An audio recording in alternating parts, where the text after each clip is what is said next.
Welcome back friends.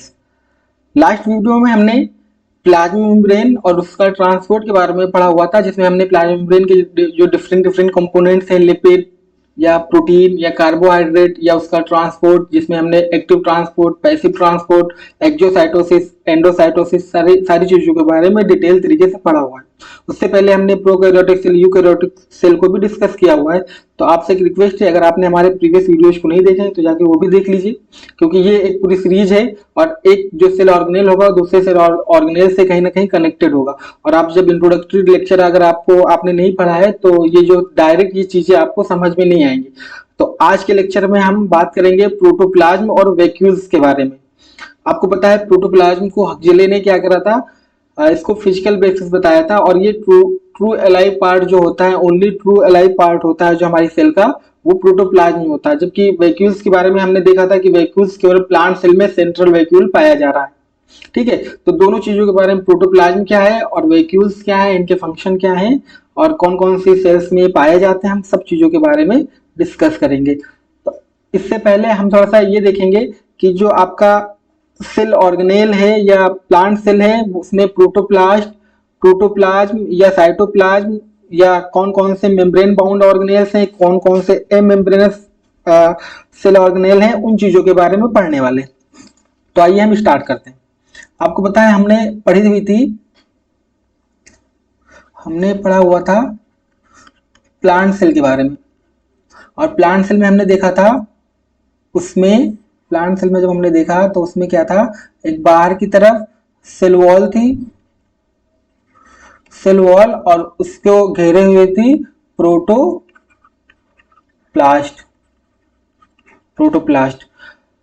जो cell wall थी वो केवल ओनली पाई गई ओनली इन प्लांट सेल, केवल प्लांट सेल में पाई गई। और जो प्रोटोप्लास्ट था ये भी ओनली इन प्लांट सेल। और प्रोटोप्लास्ट है क्या, ये है, प्रोटोप्लास्ट होता है सेल, कोई सेल है, सेल विदाउट सेल वॉल। कोई सेल है जिसमें सेल वॉल अगर ना हो तो उसको हम क्या कहेंगे, प्रोटोप्लास्ट। इसी को सेल माइनस सेल वॉल कहते हैं। ठीक है, तो उसको प्रोटोप्लास्ट कहते हैं।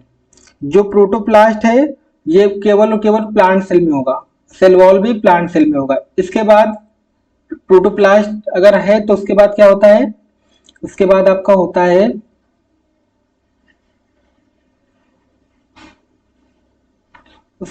होता है प्लाज्मा मेम्ब्रेन। आपको पता है प्लाज्मा मेम्ब्रेन भी बोथ प्लांट प्लस एनिमल में प्रेजेंट होता है, तो ये हो गया प्लाज्मा मेम्ब्रेन। और प्लाज्मा मेम्ब्रेन प्रोटोप्लाज्म में और क्या होता है, दूसरा कंपोनेंट होता है प्रोटोप्लाज्म।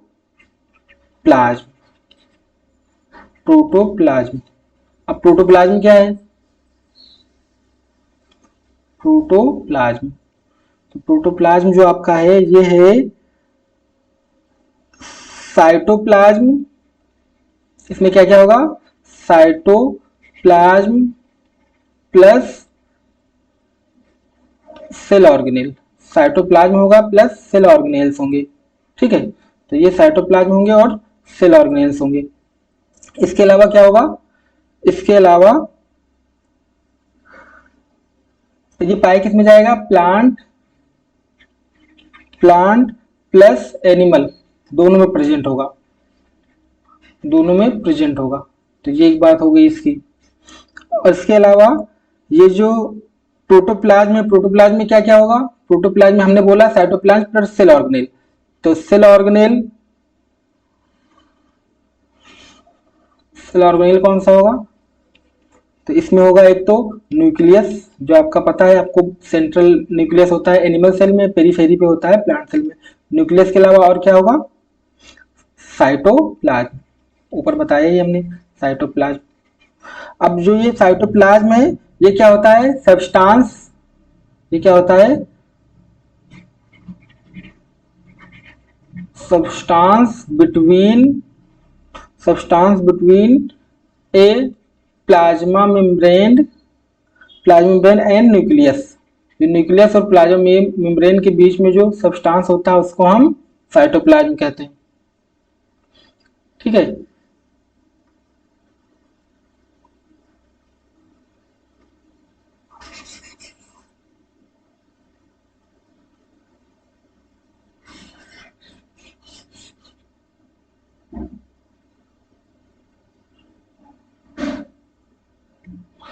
साइटोप्लाज्म क्या है? Substance between A plasma membrane and nucleus और प्लाज्मा मेम्ब्रेन के बीच में जो सब्सटेंस पाया जाता है उसको हम साइटोप्लाज्म कहते हैं। And nucleus plus cell organelle. तो साइटोप्लाज्म में क्या क्या होगा? अब साइटोप्लाज्म में होंगे दो चीजें होंगी, न्यूक्लियस, तो न्यूक्लियस तो आपने लिख लिया। उसके बाद क्या होगा? उसके बाद आपका होगा न्यूक्लियस के बाद क्या होगा आपका?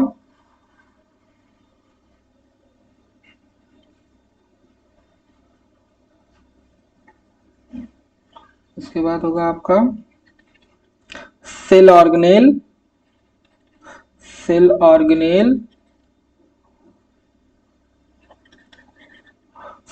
And cytosol. साइटोप्लाज्म में cell organelle plus cytoplasm. Nucleus आपने ऊपर लिख दिया है। जो न्यूक्लियस है आपका, आपको पता है न्यूक्लियस जो है ये डबल मेम्ब्रेनस स्ट्रक्चर होता है। डबल मेम्ब्रेनस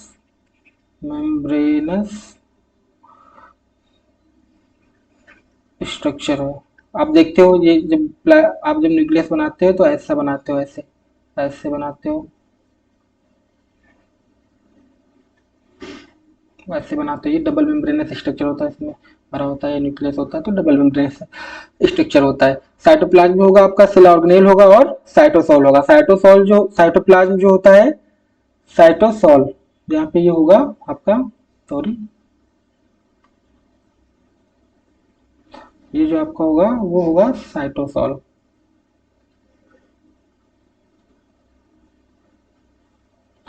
यहाँ होगा साइटोसोल। अब साइटोसोल क्या है? ये फ्लूइड पार्ट है साइटोप्लाज्म के, फ्लूइड पार्ट ऑफ साइटोप्लाज्म।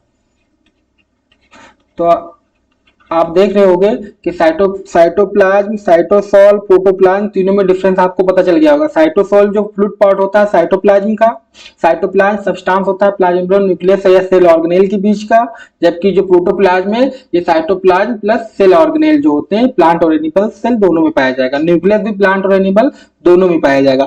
अब जो सेल ऑर्गेनेल है, न्यूक्लियस डबल मेम्ब्रेनस हो गया, साइटोसोल आपका फ्लूइड पार्ट हो गया।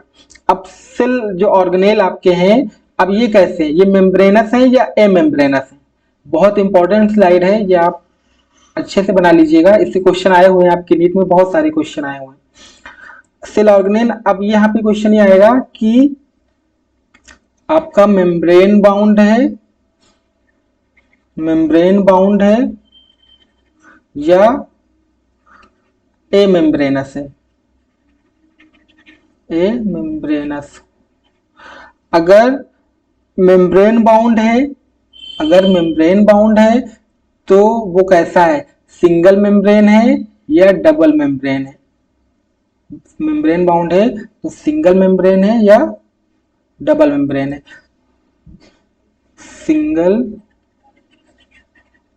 सिंगल मेम्ब्रेनस या डबल मेम्ब्रेनस? डबल मेम्ब्रेनस, ठीक है, जो स्ट्रक्चर हो या सिंगल मेम्ब्रेनस स्ट्रक्चर है। जो आपका एम मेम्ब्रेनस स्ट्रक्चर है, यहीं पे हम देख लेते हैं ए मेम्ब्रेनस स्ट्रक्चर। इसके एग्जांपल कौन कौन से? जो ए मेम्ब्रेनस के एग्जांपल हैं वो आप पढ़ोगे। पहला है राइबोसोम, दूसरा है सेंट्रोसोम, क्योंकि केवल आपको एनिमल सेल में देखने को मिलता है, only animal, only animals. Ribosome हो गया, सेंट्रोसोम हो गया, इसके अलावा न्यूक्लियोलस, न्यूक्लियोलस, ये क्या हो गए, ए मेम्ब्रेनस स्ट्रक्चर हो गई तीन। अब सिंगल मेम्ब्रेनस स्ट्रक्चर के एग्जांपल कौन कौन से, सिंगल मेम्ब्रेनस स्ट्रक्चर के एग्जांपल हैं, एक लिस्ट है पूरी। पहला है गोल्जी बॉडी या गोल्जी एपरेटस, इसी को प्लांट में आपने कहा था, प्रीवियस लेक्चर में हमने बताया है आपको, डिप्टियोसोम, डिप्टियोसोम इन प्लांट। जब प्लांट में बोलेंगे तो इसको डिप्टियोसोम बोलेंगे। तो पहला हो गया गोल्जी बॉडी। दूसरा स्ट्रक्चर है एंडोप्लाज्मिक रेटिकुलम यानी ईआर। तीसरा है आपका जो सिंगल मेम्ब्रेनस स्ट्रक्चर होगा वो होगा लाइसोसोम, लाइसोसोम।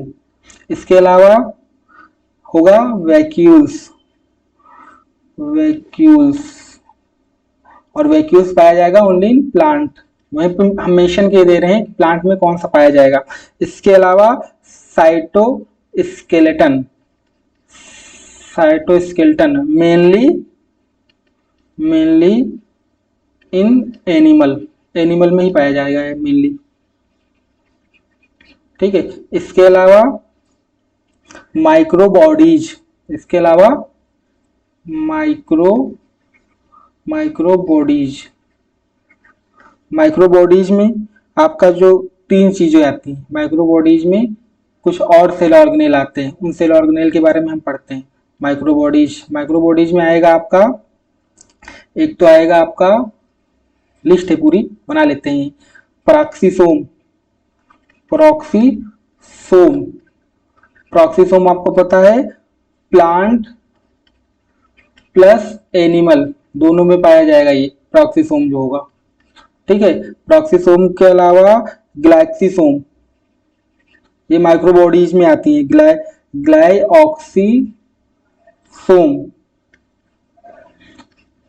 ये ओनली प्लांट में पाया जाएगा, ओनली प्लांट। इसके अलावा आपका है स्फेरोसोम, स्फेरोसोम, ये पाया जाएगा only plant, only in plant, ठीक है। ये हो गए आपके माइक्रोबॉडीज। जो प्रॉक्सीसोम है, अगर ये प्रॉक्सीसोम, बहुत इंपॉर्टेंट बात है, अगर ये प्रॉक्सीसोम किडनी में पाई जाए, अगर किडनी में मिलने के तो हम इसको वहां पे कह देते हैं uricosome, uricosome, due to presence in kidney. अगर आपकी किडनी में है, प्लांट और एनिमल दोनों में पाया जाएगा, किडनी में पहुंच गई तो इसको प्रॉक्सीसोम को हम यूरिकोसोम कहते हैं, ठीक है। तो ये हो गई आपकी सिंगल मेम्ब्रेनस बाउंड स्ट्रक्चर। अब हम बात कर लेते हैं डबल मेम्ब्रेनस बाउंड स्ट्रक्चर। तो डबल मेम्ब्रेनस में जो आपका आता है वो सेमी ऑटोनोमस ऑर्गेनेल आते हैं, semi autonomous cell organelle, cell organelle. Semi autonomous cell organelles में दो सेल ऑर्गेनेल हैं आपके, आप जानते ही हो, एक तो है माइटो,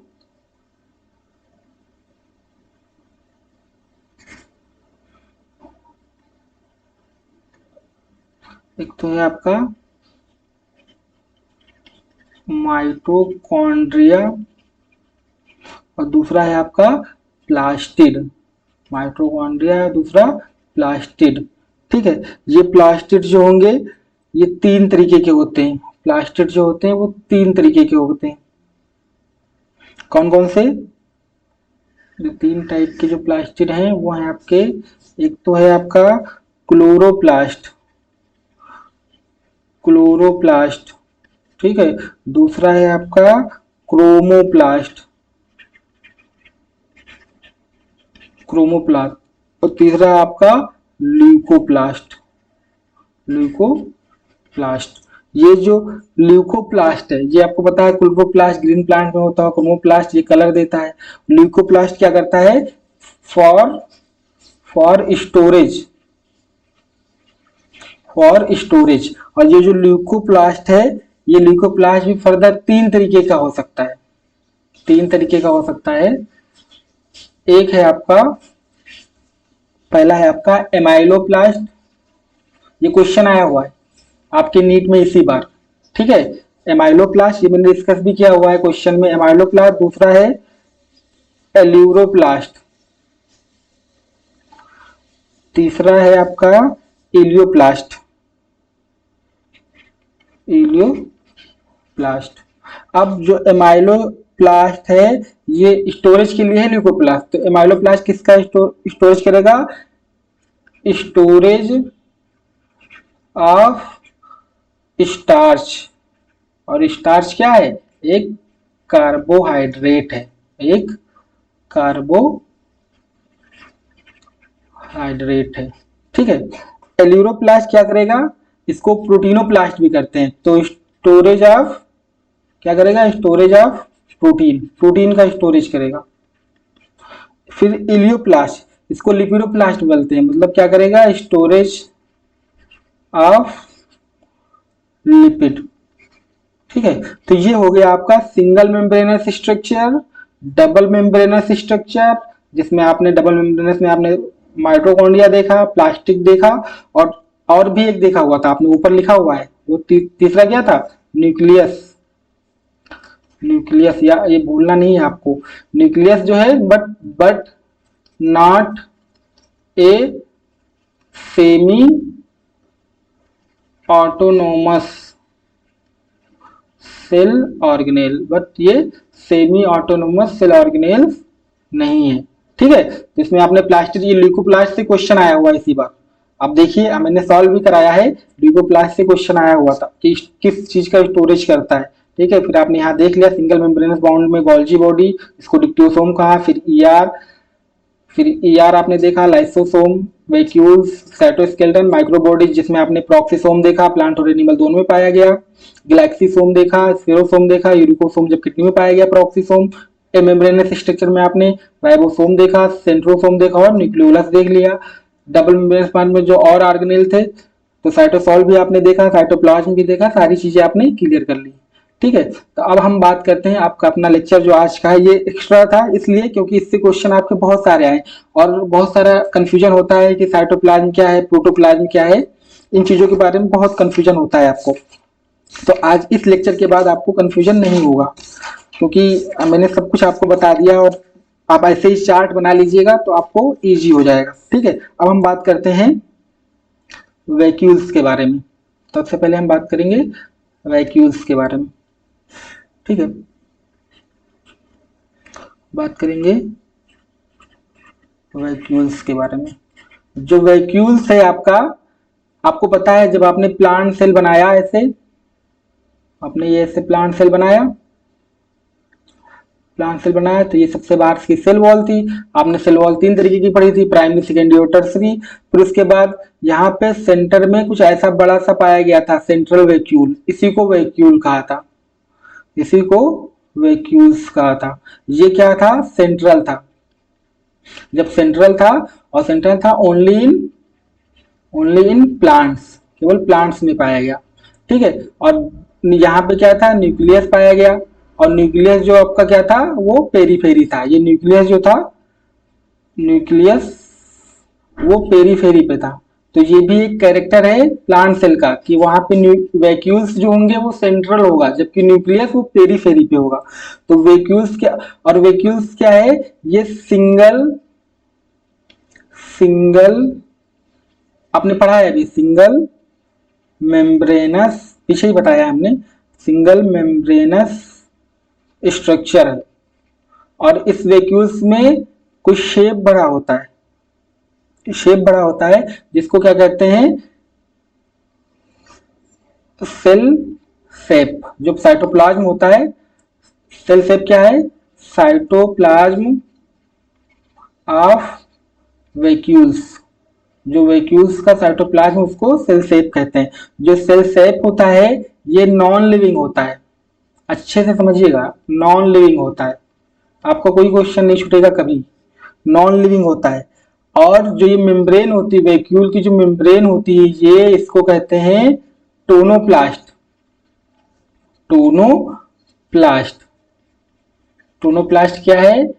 मेम्ब्रेन, सिंगल मेम्ब्रेन है, मेम्ब्रेन ऑफ वैक्यूल्स, ठीक है, मेम्ब्रेन ऑफ वैक्यूल्स। अब जो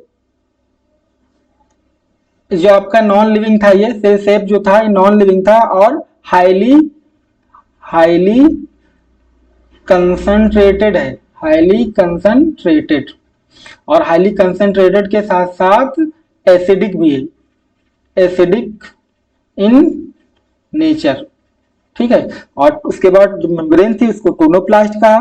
टोनोप्लास्ट क्या करती है? ये मेम्ब्रेन स्ट्रक्चर है जो टोनोप्लास्ट क्या करेगा, टोनोप्लास्ट क्या करेगा, यही एक साथ समझ लीजिए, facilitate facilitate sorry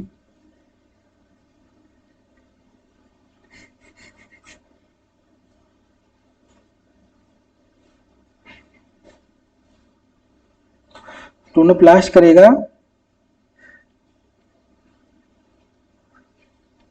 facilitate facilitate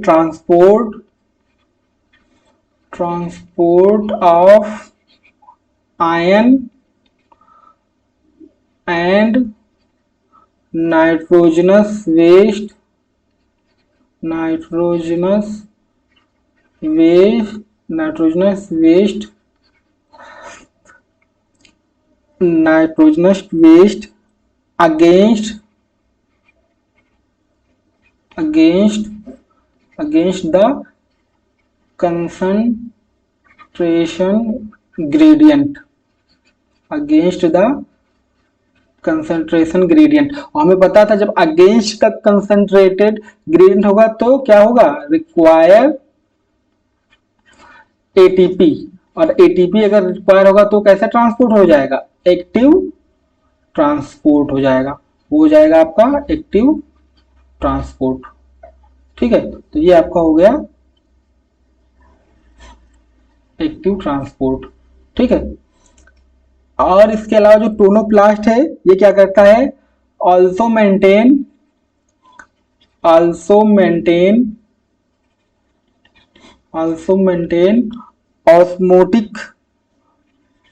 osmotic relation of cell, जो ऑस्मोटिक रिलेशन है सेल का, रिलेशन ऑफ सेल्स, उसको भी मेंटेन रखता है, ठीक है। तो ये काम हो गया टोनोप्लास्ट करता है क्या है उसका। आपको पता है दूसरी बात क्या है टोनोप्लास्ट के लिए जो इंपॉर्टेंट है, फीचर है ये, फीचर्स ऑफ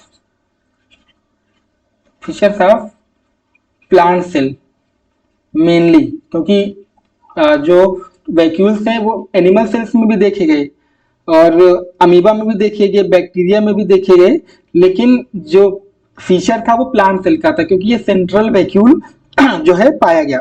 और ये क्या करता है, इसके अलावा दूसरा इसका जो इंपॉर्टेंट फीचर क्या है, 90% ऑफ सेल वॉल्यूम जो है वो क्या करता है, ऑक्यूपाई करता है, वॉल्यूम क्या करेगा, ऑक्यूपाई,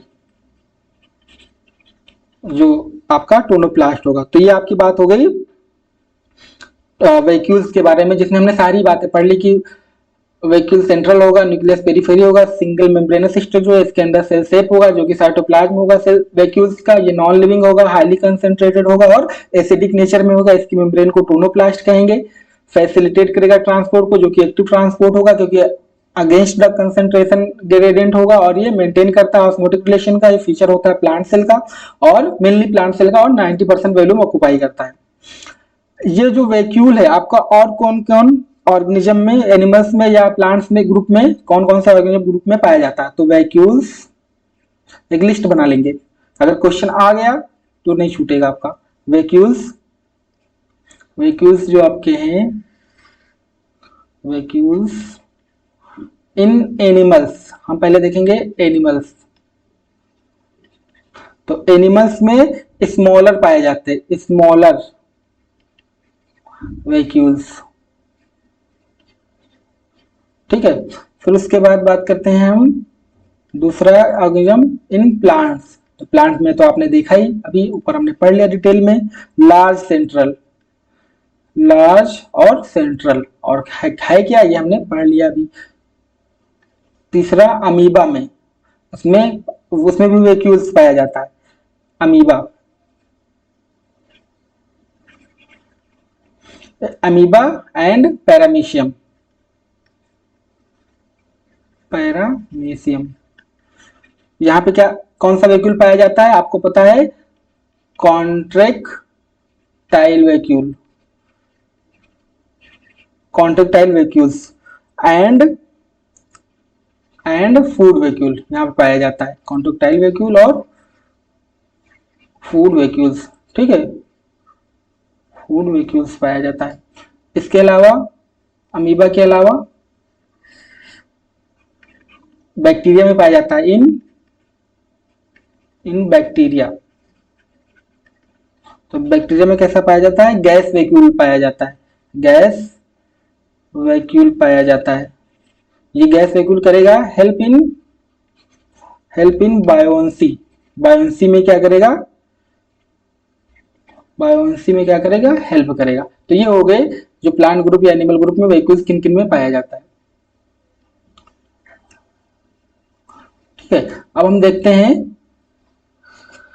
प्रोटोप्लाज्म के बारे में, जो आपने अभी पढ़ा इतना प्रोटोप्लाज्म के बारे में, प्रोटोप्लाज्म के बारे में, प्रोटोप्लाज्म, तो प्रोटोप्लाज्म जो है क्या होगा, क्या कहते हैं, साइटोप्लाज्म, अभी ऊपर ही पढ़ लिया मैंने, प्लस सेल ऑर्गेनेल, ये क्या होगा, प्रोटोप्लाज्म होगा आपका, ठीक है। वो बताया गया कि life is impossible without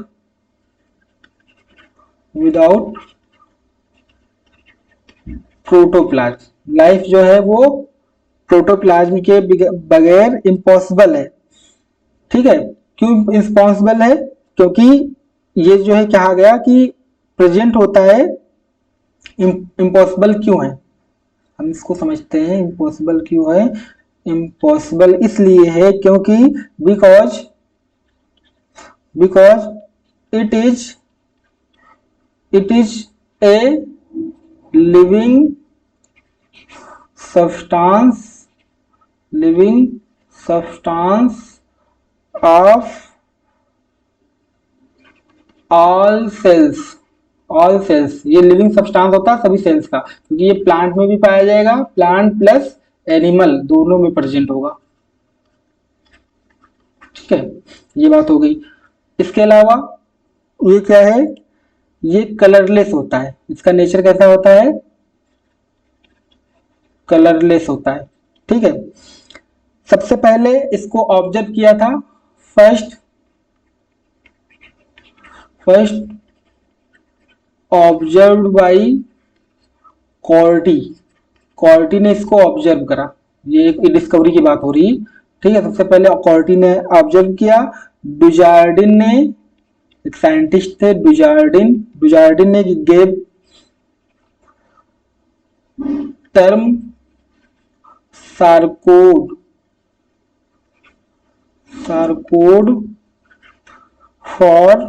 protoplasm, sarcode term दिया था डुजार्डिन ने प्रोटोप्लाज्म के लिए।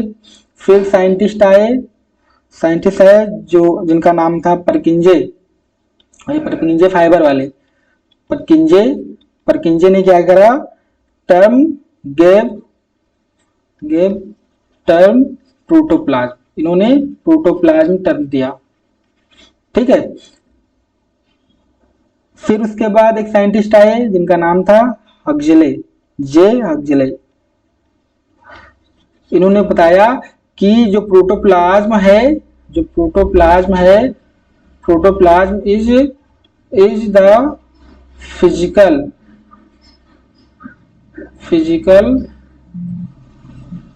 बेसिस ऑफ लाइफ, ये प्रोटोप्लाज्म क्या है, फिजिकल बेसिस है लाइफ का। क्यों फिजिकल बेसिस है, ये फिजिकल बेसिस इसलिए है because it is it is it is only truly alive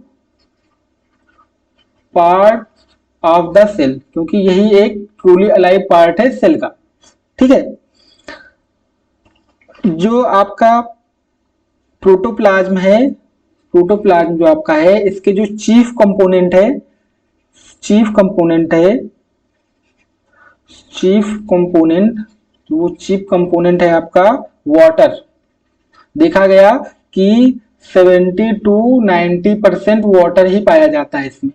ठीक है, इसके अलावा जो मोस्ट अबंडेंट एलिमेंट है इसमें, मोस्ट अबंडेंट एलिमेंट है वो है आपका ऑक्सीजन। ऑक्सीजन जो पाया गया 62% अप्रोक्स। ठीक है, और लीस्ट अबंडेंट क्या है, लीस्ट अबंडेंट एलिमेंट जो है वो है आपका कैल्शियम।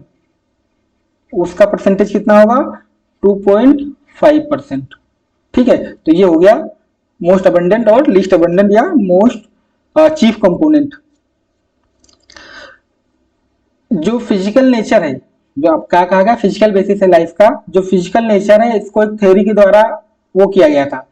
फिजिकल नेचर के लिए थ्योरी, बहुत सारी थ्योरी दी गई, नेचर के लिए बहुत सारी थ्योरी दी गई। उसमें जो मोस्ट एक्सेप्टेड थ्योरी थी, मोस्ट एक्सेप्टेड जो थ्योरी थी, बहुत सारी थ्योरी दी गई, आपको इंपॉर्टेंट है नहीं, लेकिन मोस्ट एक्सेप्टेड जो थ्योरी उसको पढ़ लीजिए, क्योंकि पूछा जा सकता है कभी भी आपसे। Most accepted theory given by Kolliker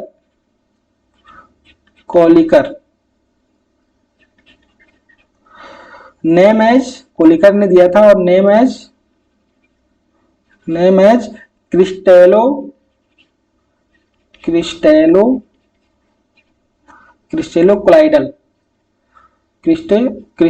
colloidal theory.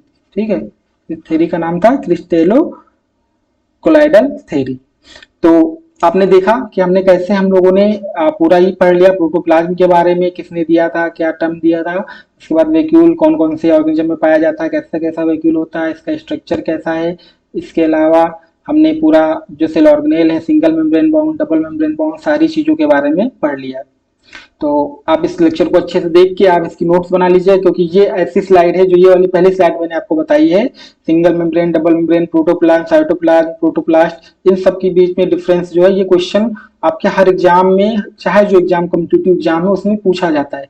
और ये आपको एक जगह मिल गया है, आपको एक जो है फ्लो चार्ट में, तो आप इसको इजिली याद कर सकते हैं, कोई बहुत परेशानी नहीं होगी। और आप पूरा लेक्चर को देखिएगा। अगर आपको ये लेक्चर अच्छा लग रहा हो तो आप अपने दोस्तों के साथ शेयर कीजिए। अगर आप चैनल पे नए हो तो इसको सब्सक्राइब भी करिए, और ऐसे ही बने रहिए हमारे साथ।